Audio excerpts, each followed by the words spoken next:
Hello students, இப்போ நம்ம இதில் பார்க்க போகிறது 6ஆம் வகுப்பு கணிதம் 3ஆம் பருவம் 3வது பாடம் பார்த்திங்கன்னா சுற்றளவு மற்றும் பரப்பளவு பயிற்சி 3.1ல் 13வது கொஷினுக்கும் நான் 14வது கொஷினுக்கும் இதில் ஆன்சர் பார்க்கலாம். ஃபஸ்ட்டு 13வது கொஷின் பாருங்கள், என்ன கொடுத்துக்கிறாங்க. ஒரு அசம பக்க முக்கோணத்தின் சுற்றளவு 40 சென்டிமீட்டர், அதன் 2 பக்கங்கள் 13 சென்டிமீட்டர் மற்றும் 15 சென்டிமீட்டர் என மூன்றாவது பக்கம் காண்கன்னு கேட்டுக்கிறேன். அசம பக்க முக்கோணம்னா 3 பக்கமும் வேறு மாதிரி இருக்கும். அதுக்கு சுற்றளவு சொல்லியிருக்காங்க. 2 பக்கம் கொடுத்துருக்காங்க. 3வது பக்கம் நம்ம கண்டுபிடிங்க. அப்போ முக்கோணத்தின் சுற்றளவு ஃபார்முலா நீங்கள் எழுதி கண்டுபிடிங்க, கரெக்டாக ஆன்சர் வரும். ஃபஸ்ட்டு கொஷினில் இருக்கிறது எதுங்க, இது முக்கோணத்தின் அசம பக்க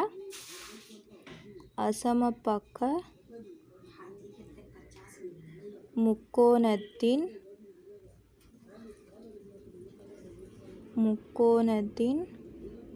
சுற்றளவு வந்து P = 40 சென்டிமீட்டர். அதுக்கப்புறம் பாருங்கள், இது பக்கம் ஏன்னு எடுத்துக்கலாம், இது பக்கம் பி. அப்போது பக்கம் ஏ = 13 சென்டிமீட்டர், பக்கம் பி = 15 சென்டிமீட்டர். அப்போது பக்கம் மூன்றாவது பக்கம் தானே கண்டுபிடிக்கணும், சி தான் நம்ம கண்டுபிடிக்கணும்.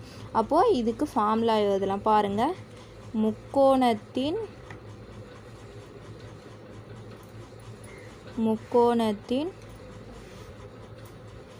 சுற்றளவு P = A கூட்டல் B கூட்டல் C அலகுகள். அப்போ சுற்றளவு எவ்வளோ சொல்லியிருக்காங்க, 40 = A எவ்வளோ 13 கூட்டல் B எவ்வளோ 15 கூட்டல் C தெரியாது, அது அப்படியே இருக்கட்டும். அலகுகள் என்னது, சென்டிமீட்டர். அப்போ பாருங்கள், 40 அப்படியே இருக்கட்டும். 13 நீங்கள் 15 கூட்டினீங்கன்னா 28 கூட்டல் சின்னு வரும். அப்போது 28 இங்கே கூட்டலில் இருக்குது, இந்த சைடு வந்துச்சுன்னா கழித்தலாக மாறும். அப்போ 40 கழித்தல் 28 = C. அப்போ 40ல் 28 போச்சுன்னா 12 C. அப்போது therefore பக்கம் C = 12 சென்டிமீட்டர். இதுதான் மூன்றாவது பக்கம் நம்ம கண்டுபிடிச்சிட்டோம். அப்போது மூன்றாவது பக்கம் கண்டுபிடிச்சிட்டோமா, மூன்றாவது பக்கம் தான் கண்டுபிடிக்க சொல்லி, அவ்வளோதான் இதுக்கு ஆன்சர். அப்போது therefore அசம பக்க முக்கோணத்தின்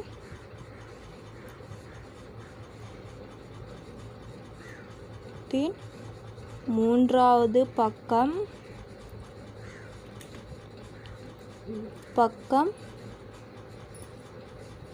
= 12 சென்டிமீட்டர். புரிஞ்சுதுங்களா? அவ்வளோதான் இதுக்கு ஆன்சர். அதுக்கப்புறம் பாருங்கள், 14வது கொஷின். செங்கோண முக்கோண வடிவிலான ஒரு வயலின் அடிப்பக்கம் 25 மீட்டர் மற்றும் உயரம் 20 மீட்டர். அந்த வயலை செப்பனிடுவதற்கு ஒரு சதுர மீட்டருக்கு ரூபாய் 45 வீதம் ஆகுமெனில் மொத்த செலவை காணுங்கன்னு கேட்டுக்கிறாங்க. அப்போ பாருங்கள், அடிப்பக்கம் உயரம் குத்துக்கிறாங்க. அப்போ செங்கோண முக்கோணத்தின் பரப்பு நம்ம கண்டுபிடிச்சிட்டு வர ஆன்சரை இது கூட நீங்கள் பெருக்கிட்டிங்கன்னா உங்களுக்கு ஆன்சர் கச்சிடும். அப்போ ஃபஸ்ட்டு கொஷினில் குத்துக்கிறது எழுதுங்க. இது அடிப்பக்கம் உயரம் கொடுத்துருக்காங்களே, அப்போ எழுதுங்க.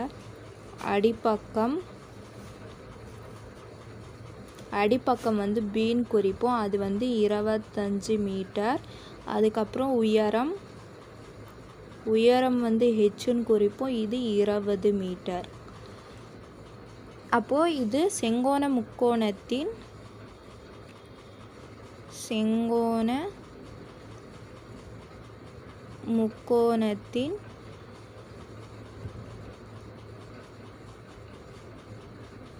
பரப்பளவு = 1/2 பெருக்கல் B பெருக்கல் H சதுர அலகுகள்னு வரும்.